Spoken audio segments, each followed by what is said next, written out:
அன்பினாலே ஏற்றென்னை அணைத்திடுவார்.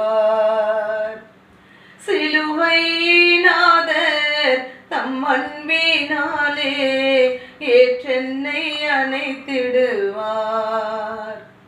இறையேசு என்னில் உண்டு, இணையில்லா இயேசு உண்டு. எதிர்காற்று வீச எதிர்போரும் பேச இறையேசு என்னில் உண்டு. எதிர்காற்று வீச எதிர்போரும்